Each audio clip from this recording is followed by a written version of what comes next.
Sergeant Andy Oakley has spotted a disaster waiting to happen. Where are you going, mate? Do you have a licence? No licence, not registered. OK, why are you riding it then? And what's this on your head? What's that? That's a push bike helmet. That's not a motorbike helmet. Oh, you see this? Watch this. Look at that. Wow, if you fall off, that's just going to come straight off. What's this going to do? That's not going to protect you, is it? It wasn't even clicked in. Yeah. Huso, don't go anywhere.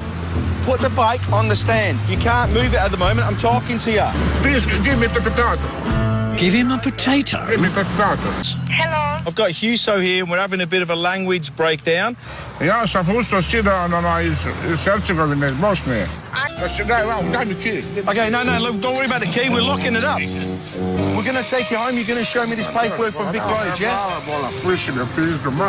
Ja, what was it? 10 years. 15 years. You've been doing this for 10 years? 15 years, ja, was it? Don't admit that to me, mate.